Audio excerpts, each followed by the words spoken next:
Hello, what's up you guys? Today, we're gonna have a coffee talk.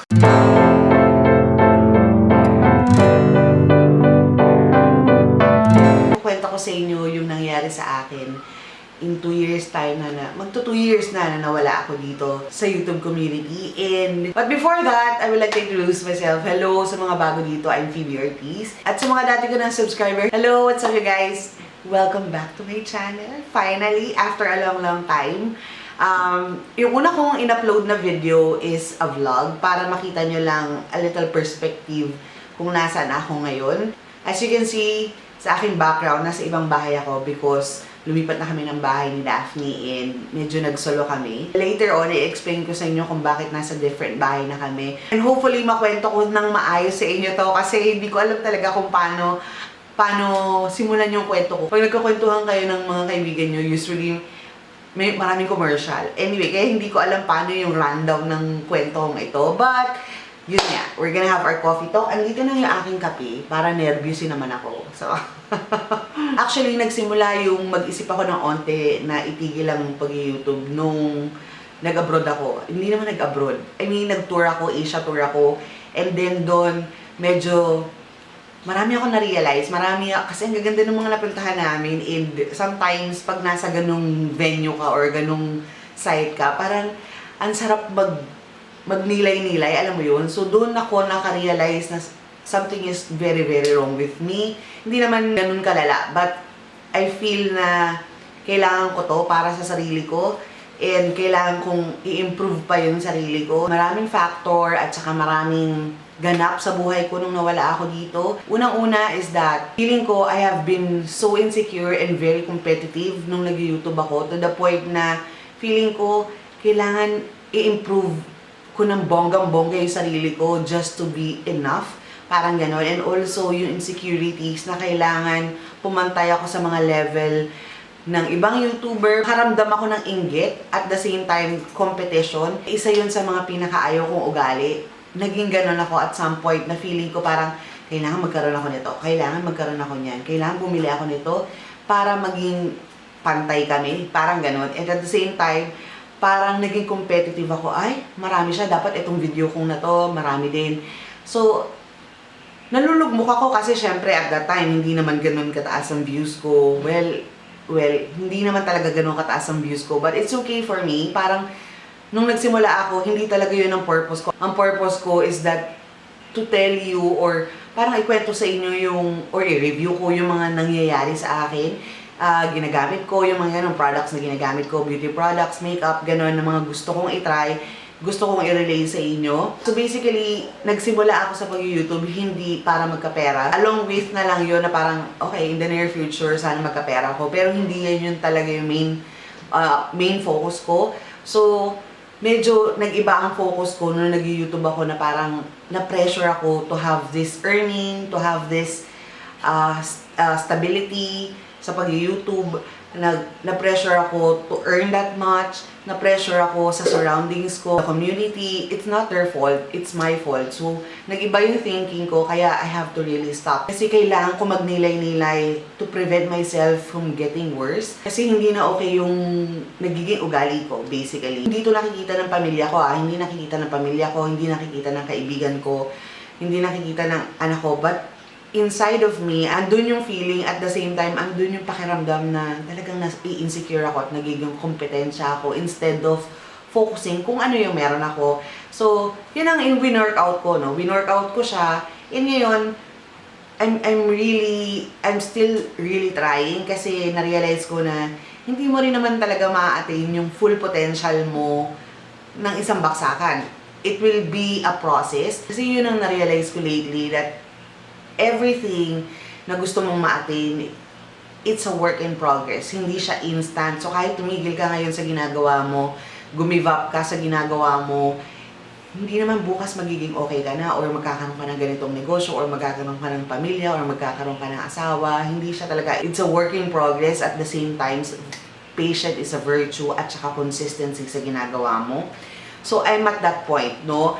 Still now, marami pa rin akong struggle, marami pa rin akong wino-workout sa sarili ko, but I'm getting better. Ang lagi ko nga tinuturo sa anak ko is that you have to be a 1% better than yesterday. I'm still improving myself, and hopefully, alam ko I'm not gonna get there, but you know, masarap sa pakiramdam na everyday nag-i-improve ka, or everyday may nare-realize ka, everyday you have to work on yourself. Masarap din sa pakiramdam yung alam mong nagiging mabuti kang tao, or nagiging mabuti ang utak mo, nagiging maganda yung pakikitungo mo sa mga tao. Kasi ako, you guys, talagang very outspoken ako. Kahit sa pamilya ko, pag may argument, talagang nagsasalita ako. But now, I'm at that point na parang, in arguments, I don't want to really talk unless meron akong sasabihin na importante. And kung may sasabihin man ako, very, very mahinahon na. Unlike before na talagang pag sinigawan mo ako, sisigawan din kita. Or pag nagsalita ka hindi maganda sa akin, magsasalita rin ako ng hindi maganda sa'yo. And now, I'm at that point na I take consideration around my surroundings. So, kung ano ba yung katayuan or nararamdaman nila, kung ano silang klaseng tao bago ako magsalita. And still now, meron pa rin ako mga times na parang kakaiba yung yung impact ko sa ibang tao. Especially for those people na hindi pa ako ganun kakilala na parang ang lakas ng impact ko. But now, medyo naglalaylo na ako on that. So I'm still improving myself. I'm still getting better. I'm still, you know, handling. Kasi mahirap na tumanda ako or I get old na yung, alam mo yun, yung tsaka yung ugali na parang pinagtsatsagaan ka lang ng tao around you, and masarap yung pakiramdam na ang legacy mo is because you are a good person. They love you because hindi dahil may pera ka, hindi dahil ganito, it's because of who you are. Isa pa sa mga in-improve ko sa akin is yung aking relationship with God. Siyempre tayo, I don't want to offend anyone. Siyempre iba-iba tayo ng level of understanding, and yung paniniwala ko may not be your paniniwala, or iba-iba tayo, no? Pero basically, ang sinasabi ko is that I wanted to have a good relationship with God. I wanted to have a good relationship with the universe. And I wanted to have a good relationship spiritually. Kasi feeling ko sa pag-i-improve ng sarili ko, kasama talaga siya. Kasi you will feel much better. Hindi dahil nape-pressure ka kasi andyan si Papa God or andyan si Papa God to look over you. Pero it's more on, meron kang kasama, na meron kang taga-subaybay, meron kang main parent na parang tinatakbuhan. Every time na you need someone, andyan siya, makikinig siya, na hindi ka ginajudge. At times, talagang minsan nakakalimutan ko siya, nakakalimutan ko magdasal, nakakalimutan ko basa ng Bible. Again, nobody's perfect. Everybody is still a work in progress. Ako din. Ewan ko nga, baka mas malala pa ako. I'm still a work in progress. Lahat, buong katawan ko, still in work in progress. Spiritually, talagang dinikit ko yung sarili ko sa pagpe-pray, sa pagbabasa ng Bible. I really like it kasi it guides me. Actually, yung pagbabasa ko ng Bible, marami doon na talagang marirealize mo na, okay, so hindi pala to okay, mas maganda pala tong gawin. Sa ganito palang sitwasyon, okay, ito. Na every moment of the day, every trials, every challenges na meron kayo, masarap yung meron kang kinakausap. Even if kasal ka na, may boyfriend ka, masarap pa rin na meron kang kataas-taasan na alam mong pinaniniwalaan mo, alam mong nakakapit ka sa sinasabi niya, alam mong lahat ng sasabihin niya is good and for the better. So, masarap yung ganung pakiramdam. Instead of listening to other people, kung ano yung sasabihin nila sa inyo, kung ano yung advices nila sa inyo, might as well magdasal ka or magbasa ka ng Bible. That will give you a better and the best way to do things. And then also, syempre, hindi natin maiiwasan pagkwentuhan ang quarantine, ang lockdown, ang virus, ang pandemic na ito, na napakalala. Anyway, so dumating din ang pandemic, dumating ang quarantine na kailangan ko rin tumigil sa pagtatrabaho. 3 months ako na-stuck at walang trabaho at hindi ako tumanggap. It's because I don't want to encounter the virus as well. Syempre, may anak ako, may mga bata kami sa bahay. Kasama ko yung buong pamilya ko, and maganda na rin, actually, na-realize ko, maganda rin yung quarantine na nangyari sa amin kasi it made us nasama-sama palagi. As in, nagbe-bake kami, nagluluto kami, tumaba kami. In other words, at that time, talagang super naging close kami at marami kami na-realize. At during that time na rin, marami naging trial sa amin. Actually, until now, marami pa rin akong trial na pinagdadaanan. Ang ganda, ang sarap ng feeling, yung mga pamangkin, anak ko na mas naging close sila. kami ng nanay ko mas naging closer. And basta mas masarap sa pakiramdam na mas nagiging close kayo ng pamilya mo. Basically, yun ang nangyayari sa amin nung quarantine. Nag-iba na ako ng bahay. As you can see right here, iba na yung background ko. Iba na ako ng bahay. So, if you want a house tour, I will give you that. So, iba na kami ng bahay at lumipat na kami from Manila. Nandito na kami sa Cavite. Actually, isa pa sa malalang nangyari sa amin is that nagibaan kami ng bahay. Well, may issue kasi kami sa kapitbahay. Hindi naman sa kapitbahay. Pero yung pinagbentahan ng bahay namin, basta nagkaroon ng issue doon, giniba kami during quarantine. Isipin nyo ha, giniba kami during quarantine. It was really, really bad. During that time, talagang kapit na kapit ako sa lahat na lang. Ginawa ko na. But eventually, we ended up separating. Ibig sabihin, iniwan namin yung bahay. Umuupa yung mga kapatid ko sa Manila. At ako nakapag-decide akong lumipat dito sa Cavite just to market out yung aking small business ng cakes. Ang plano namin doon sa bahay namin sa Santa Ana is that sana eventually unti-unti namin mapatayuan ng bahay. Igiba siya tapos patayuan ng bahay para medyo mas komportable siya. Kasi nung giniba, hindi na siya talaga komportable, hindi na siya okay tirhan. And hopefully, sana pagdasal na rin kami na sana unti-unti namin mapatayo yung bahay namin kasi talagang, alam mo, ancestral home namin yon. From the lola pa yun na binigay sa amin. And yung buong pamilya ng tatay ko talagang umikot dun sa bahay na yon. So, maraming memories in that house. Kami magkakapatid, maraming nangyari sa amin doon na masaya, malungkot, lahat. So, very memorable yung lupa namin yun. Kaya we don't want to sell it. Kaya gusto namin eventually magsama-sama kami ulit in that house. Pero iba-iba na kami ng parang iba-iba kami ng lugar doon sa bahay na yun or sa lupa na yun. So, yun ang talagang pinagdadasal namin ngayon. Sana magawa yung bahay na yun. And also, isa pa sa mga nangyari sa akin, very, very sad na nangyari sa akin is that yung mom ko, baka maiyak ako. Mom ko, na-stroke siya. Na-stroke siya, a day before New Year siya na-stroke. So ako, andun ako nung New Year. Wala akong, first time namin ng buong pamilya na hindi sama-sama on New Year. So yun, na-stroke ang mom ko. But she's getting better now. But basically, alam niyo naman, pag nagkakasakit ang tao, talagang sobrang emotionally draining, financially draining, marami ka talagang pagdadaanan. So, siguro one of my vlog, makikita niyo yung mom ko on my vlog. So, yun. And, single pa rin ako. I'm still single. Alam niyo, yung 2 years time, marami rin dumating, maraming bumalik, maraming dumating.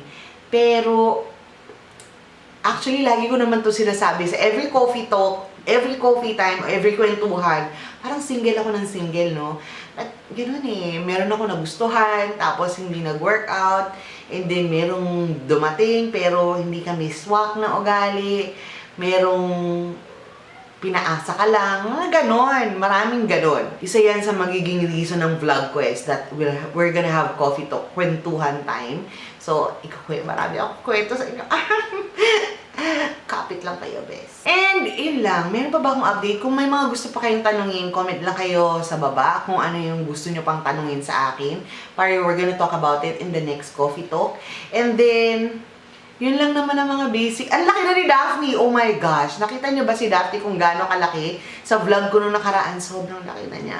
One of these days, makikita nyo siya ng fully blown dito sa aling channel kasi basically, pwede ko na siyang isali kasi legal age na siya. Nakita niya, oh my gosh, nakakatawa. Mas matangkad na siya sa akin. Nakita siya ng baby pa, di ba?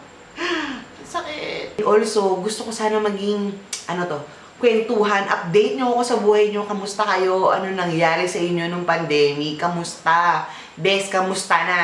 Kumakapit. Kapit lang tayo. Huwag tayong give up. Marami pang trials. Marami good times trials na dapat lagi tayong kapit lang, best. At yun na yung mga update ko sa buhay ko. And also, update pala, itong YouTube ko magiging, maraming may vlog, may food, may ganito, coffee talk, beauty. Siyempre, hindi mawala ang beauty, no?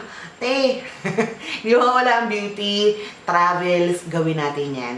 Gawin natin yan. Kasi gusto ko tong YouTube na to maging very, very honest siya. Na every step of the way ng buhay ko, every step na meron ako sa buhay ko, nakikita nyo. So, let's do that. Is eat pansit in this video. Sana na-enjoy nyo yung pakikinig sa akin at sana na-miss nyo ako kasi na-miss ko kayo. Na-touch ba kayo? Miss you. And yun lang you guys. Sana na-enjoy nyo yung panonood ng video na to. Kung may mga question kayo, request, anything under the sun, comment kayo sa baba, okay? Katulad ng mga past videos ko, do not forget, you guys. And that's it for this video. And that's it for this video. At katulad sa mga lagi kong sinasabi, do not forget. Parehas lang yun eh.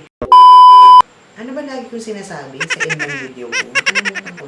Hey, gagawin natin ito. Itong don't forget to be happy all the time and have a great day. I'll see you guys soon. And don't forget to have...